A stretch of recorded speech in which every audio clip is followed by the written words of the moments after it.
I am very excited. I think the world is excited for October 9th as we get set to hear from the longtime heavyweight champion of the world who looks to reclaim his championship from the T-Mobile Arena in Las Vegas against Tyson Fury, their epic trilogy, Saturday, October 9th, live on ESPN Plus pay-per-view and Fox Sports pay-per-view. It all comes away from the T-Mobile Arena in Las Vegas. We get going at 9 o'clock Eastern, 6 Pacific time, an all-heavyweight pay-per-view card, all 4 fights, and it's highlighted by Deontay Wilder going after his heavyweight championship against Tyson Fury. Tickets are on sale now. You can get them at www.tmobilearena.com or axs.com. The event is presented by Top Rank, Bomb Squad Promotions, TGB Promotions, and Frank Warren's Queensberry Promotions. It is a Premier Boxing Champions presentation. Let's talk about the former heavyweight champion of the world with the record of 42 wins, 1 loss, 1 draw, 41 wins coming by way of knockout. A 2008 Olympic bronze medalist for Team USA. He re-energized the heavyweight division by capturing the title back in January of 2015. He made 10 successful title defenses. His knockout percentage of 93% still stands as the highest of any heavyweight champion, past or present. He's now trained under the guidance of former heavyweight contender Malik Scott. And I'll tell you this, I've known Deontay Wilder for a long time, but this is the most focused, this is the most determined, and this is the most locked in that I've ever seen him over the course of his career. When it comes to Deontay Wilder, the word that comes to mind is electrifying. He is must-see TV every single time. He brings it, and no doubt he has entertained fight fans all over the world for years upon years. And now on October 9th, he's in his quest to regain his heavyweight championship of the world. He's violent and he's focused. Ladies and gentlemen, I present to you the Bronze Bomber from Tuscaloosa, Alabama, Deontay Wilder. Deontay. Red, what's going on, baby? You did a great job, man. You're gonna be a ring announcer, man, coming up in there. I need you as my ring announcer. Hey, I can't wait, D. First of all, it's great to talk with you. I love watching the training footage. I know we only get small sample sizes, but how are you feeling? We are weeks away. This is something that you've been waiting for such a long time. Man, I feel amazing. You know, I think that's the key word, and a great word to say is just amazing. You know, some people feel good, some people feel great, but I feel amazing. I think just this time that has passed has been great for me. You know, the more time that has passed, you know, the more and more we've been able to work on different little things and perfect it. You know what I mean? You can never be perfect in certain things, but that don't mean you can't train to be perfect for it. And I think what we've been doing is definitely going to benefit me in not only this fight to come, but fights to come, you know, in the future as well. So I thank God for everything that has happened to me and the thing that's going to happen for me. Now, working with Malik Scott, when I look at the training footage and I see it, you have this, there's this love that I see that you are exhibiting in your training. Are you enjoying every single moment of your training and working with Malik? Because you guys seem to be just so in sync with one another. Yeah, man. Well, you know, Malik is a wonderful person, man, a wonderful man. I met him way back years and years ago in the Poconos when we was getting Thomas Adamek ready to defend his title, and it was just we clicked, you know, at first sight. You know, I tell the story about how I not only did I meet him that particular time, but I also met his family, his moms, his sons, and the unique thing about me and Malik, not only do we have a brotherhood, a bond, a love for each other, but a fun fact is that his mother is the same birthday as mine, and my mother lands on the same date as his. So it's pretty cool, man. And just to be out here with Malik, not only just with Malik, but all my brothers. I have every last one of my brothers, you know, in camp with me. All my brothers is a part of my team. And it's just that love, man. I tell people I have so much love around me that the hate is invisible to me. I don't really dwell on it. It's nothing to me. I think they take it more personal than I. It's just one out the other. If someone say something, if I see something, or most of the time I don't really see nothing. If you live where I live, you will understand the isolation that I have. And like I said, I always talk about the love because it's just it's so real. You know what I mean? And what we have in our team, how passionate we is, and us training, it's just fun, man. They say if you're having fun on your job, it's not working. So that's what it is right now. We're just been able to have fun while learning things. We create things together. And we just, it's just the passion that we have to come back and do this thing again and to become 2-time heavyweight champion of the world. Well, Deontay, I know that the media wants to ask you questions. They're joining us from all over the world. So now we're going to turn it over. Andrew Roberts, if you have questions for the Bronze Bomber, Deontay Wilder, make sure to raise your hand. And then when we call upon you, unmute yourself and ask the champ the questions because his time is very valuable. So I'm going to turn it over to Andrew Roberts with questions from the media. Andrew. Heavyweight champion of the world. Thanks very much, Ray. Our first question is going to come from Keith Idek with Boxing Scene. Keith, you can go ahead and unmute yourself and ask your question. Yes, Deontay, as I understand it, you've been fully vaccinated for quite some time. Let's say you have to read an incredibly long email from your boss that you have to finish before the big meeting. Maybe the reluctance of a lot of boxers to not get vaccinated because it's obviously been postponing or canceling a lot of fights.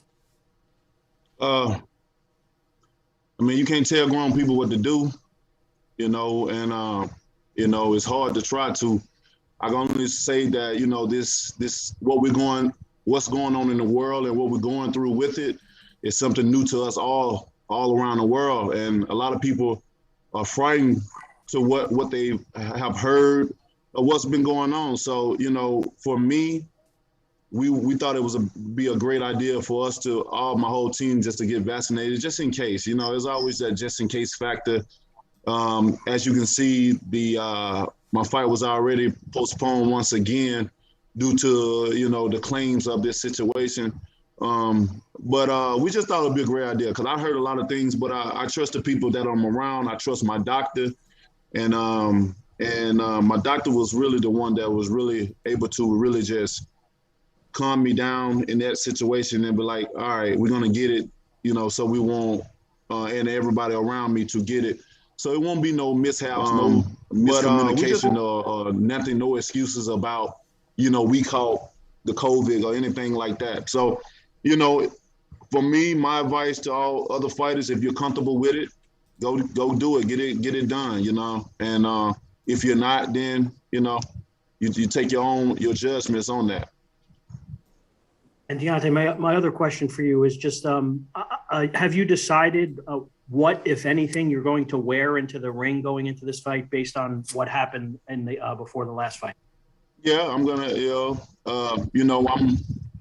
all my fights have, since I became champion, it's nobody come out with a better dress, better uniform than I, and we're gonna continue to continue with that, and we just have to see what I put on. It's gonna be something special. It's gonna be something that I dedicate this, to my people, my tribe, so look forward to seeing it. All right. Thanks very much, Keith. Our next question is going to come from Jeremy Harris with Fansided. Jeremy, you can unmute yourself and ask your question. Hi, Deontay. Observing your last training camp, it appeared that when you weren't training, you were spread pretty thin with media obligations and life in general. Did you feel distracted in the lead up to the second fight? I didn't feel distracted. It was I think the word for it is draining. When you're dealing with media and promoting the fight and different things like that, it's very draining to a fighter. And I didn't realize how draining some of these things would be until I go into my room. And I would feel like, I got the rest of the day to rest, and it'll be all right and stuff like that. But as over time, as you continue to do it, leading up to the weeks of the fight, I mean, it adds on, and it can be very draining just to please, obligations that you have to for a fight. And at this point in time, we're being smart about everything that we do. Even with the media, the things that I promote, the things, people who I talk to, sharing my energy with people, all that has changed. I think I devoted my my time, and everything else above to people, especially being a champion. And a lot of people didn't appreciate it, but they're going to see the big difference now. They're going to appreciate me way more now than more so than ever because of the way I am, the way I'm going to handle them and handle certain situations. The way that you train physically has appeared to change. Has your approach mentally changed as well? As far as training, you say? Yes. Mm-hmm. Oh yeah, most of everything has changed. I'm super focused. I'm more focused now than I've ever been in my entire career. This is another part, a second phase of my career. Like I said, I had fun in my first album coming out, defending the title. For 5 years, 10 title defenses. Like I said, I gave my time to people, and so it was appreciated, but sometimes it wasn't. And at this point in time, man, we're serious about everything. I'm super focused. I'm in a happy place, and I'm glad that I'm here. I'm happy. They say things happen for a reason, and sometimes we don't understand that reason until we get in a situation or a certain place in life. And then we understand. And with me and my team aboard, we all understand everything that has happened. And we're just looking forward to it. We all smile, we all laugh. I always talk about the love that I have in my camp, and it is so real. I love to display it. I love to talk about it because, so many people look for this type of love because there's so many fake people out there that show fake love. And I know one for sure, if I see love, it's between the family that I have within my team and my brotherhood that I have with all my guys, and that means a lot to me. All right. Thank you, Jen. Our next question is going to come from Dan Rayfield, Fight Freaks and Boxing Scene. Dan, you can unmute yourself and please ask your question. Hello, Deontay. Good to talk to you today. I was wondering, I know that you probably were very unhappy when the fight was postponed from July until October, but I'm wondering now that you're in the period of time leading up to the fight that it's happening in October, do you think that the delay was of any benefit to you, not a benefit? Like, how do you view the delay? Would you think it's going to be ultimately good for you? And if so, why? The delay was a blessing for me. The more they delayed it, the more time we had to work on our craft and art. And to go over even more strategically go over the game plan that we're going to have come October the 9th. So, it was a time of frustration because as a fighter, as a fighter, you're ready to go. You're ready to get back out there. And this is the longest I've been out of the ring, especially when I'm anxious to get in the ring.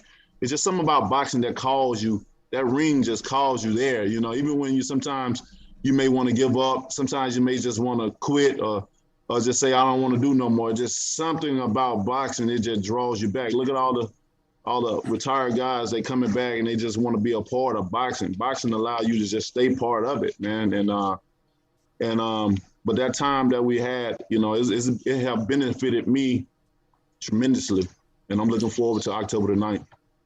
And so when you get in the ring and you fight Fury for the third time, is your motivation or is your most motivation to you, is it to get back the WBC heavyweight title, or is it just to beat this man that sort of seems to be under your skin for the last number of months?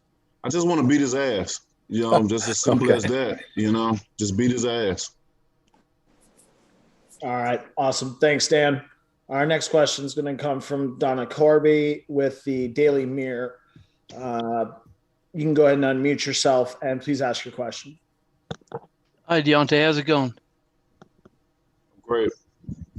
I wanted to ask about the drug testing for this fight. Are you concerned at all about that? And do you know what the plan of action is?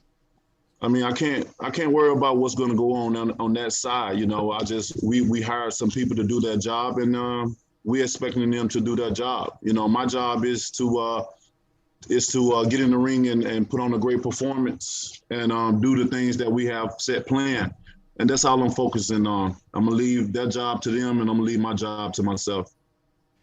Now, after the last fight, you talked about how you felt that there was something going on with Tyson Fury's gloves, and that he had put something that resembled an egg weight into the gloves. At any point, did you consider, like, this would be a grand conspiracy if he did this? At any point did you consider calling the police, making it a criminal matter? Because, I mean, you're talking about somebody trying to really badly hurt you against a contract that you've signed. This would be like a criminal matter if you were to do that. But you know, I didn't go to the measurements of that. You know, like I said, I want it back in blood, so that's up to me. So come October the 9th, I will get my revenge. You heard it. You seen the shirts we had, glass are glass, eye for eye, and that's what I'm looking forward to. All right, thank you, Donna. Our next question is going to come from Cam Buford. Cam, you can unmute yourself and please ask your questions. Hey, Deontay. Thanks for taking time to talk to us. I appreciate hearing you speak once again. Malik, during the last press conference, Malik talked about pacing your training camp to have you prepared for that July fight. As we all know, was postponed. How was the process kind of recalibrating yourself in camp to get ready for the October 9th date? I mean, it was an easy process. You know, we just had to take a little bit more time off of what we was doing. We didn't want to overtrain. We didn't want to overdo anything that we was doing, you know, and we understood a lot of things that was going on. And when you understand certain things, and when, like I said, it's just like the truth. When you know the truth, they said the truth sets you free, you know, and we're free spirit, we're free beings, and we have a free mindset of thinking. And I think that what held us down the most, you know. Everybody was on the same accord, my whole team. You know, that's the beautiful thing about my team. Like, it's very rarely that we come into a disagreement on anything. And if we do come into a disagreement, within those 48 hours, it will be resolved. And with that being said, you know, it's just something that we had to do. You know, we understand that the things that we can't control, we don't worry about controlling it. We just let it take its course. And when it's time for action to be presented and displayed, we do that. So I'm just looking forward to it. To October 9th, it's finally here, and hopefully there's nothing else that interfere with this process of proceeding forward. And finally, we can turn the chapter in this book and end it once and for all. And then lastly, for me, do you have a message to your fans, Deontay, kind of about this time off and without hearing you speak for so long? What's your message to your fans up for this upcoming fight? I just want to tell all my fans, my true fans, my day ones, you know, the ones that came on board, you know, now I just want to tell them I appreciate them. I appreciate the love. I appreciate their prayers that they've been sending out to me. I appreciate the messages that they've been delivering to others that know me close to give to me, all walks of life, you know what I mean? And it's been amazing. The journey has been amazing. And here we are. We're back again. It's the redemption, the retaliation, you know, and just looking forward to October 9th. I'm going to need all your guys' love and your support. If you can't be there, you know, tune in to it. Click that button, baby. And here we go. Bomb Squad is back. All right, excellent. Thank you, Cam. Our next question is going to come from Xavier Porter. Xavier, please unmute yourself and you can ask your question. Thanks, Andrew. Peace, champ. How you doing? Glad to see you back in action. Blessings. All right. A couple questions I got to ask you. With regards to this training camp, has this training camp been the best training camp you had as a professional? And if so, what's the second part? The second part is the loss from Tyson Fury. Do you think that bettered your career? Do you think that made you a better fighter? This training camp has been amazing. It definitely has, hands down, been the best training camp I've ever had in my entire career. You know, sometimes you need certain events to happen in life to bring about a change of things, whether that's getting rid of people out of your life, or whether it's changing up the regiments of training inside the camp, or or anything that it feels that need to be a change. And I can't say, man, this is the best camp I've had all the way around. And this is the first time where I had all my guys with me, at all times, at a long period of time, and with no distractions, or the outside world or anything, and I'm just in a happy state. I'm in a happy place. My mindset, mentally, physically, emotionally, and spiritually, I'm ultimately happy, and it has been a blessing. And what was the second question? The second question was the loss to Tyson Fury. Do you feel it has made you a better fighter? And if so, what did you take from it? What did you learn so much about yourself from it? I mean, it definitely have made me a better person. Just it's strengthened me in so many areas. I can say so many different things here, but my action is going to speak louder than my words can. Any given day, any given month, week, year. And I'm just ready for October the 9th just to display it and prove to the world that who I am and what I am. And I tell everybody, all my fans, don't blink. All right, excellent. Thanks very much, Xavier. Our last question is going to come from Jim Conlon. Jim, you can unmute yourself and please ask your question. Hi, Deontay. Deontay, this all started with yourself and Tyson Fury back in 2018 in Belfast in Ireland. Did you think maybe 4 years on that the world would be still talking about Deontay Wilder and Tyson Fury? And do you start to believe that trip to Belfast was probably the best trips you've ever made coming to Ireland? I couldn't imagine that we would still be talking about this, even, from that time, even to now. I couldn't even imagine that the world would be turned upside down with a virus as well, where the whole world has been affected, and we all, have unlearned to relearn in certain things and situations. And that's the beautiful thing about life. So as long as you live it, you understand and you experience certain things. And the only way you become wise if you apply knowledge to life. Because if you don't, you'll be an old fool as well. And what was your second question? Was that the best trip you ever made in terms of your boxing career, coming to Belfast, Ireland to confront Tyson? And you have no regrets about that?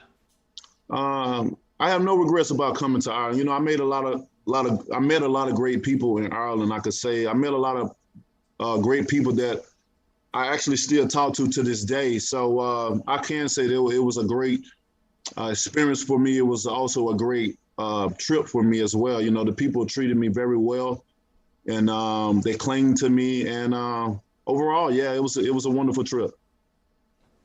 All right. Thank you very much to all of our media that joined us today. I'm going to turn it back over to Ray Flores to wrap it up. And thank you, Deontay, for your time. Thanks so much, Andrew. And D, I just want to give you the floor final few moments as you get set to embark on this trilogy fight against you and Tyson Fury.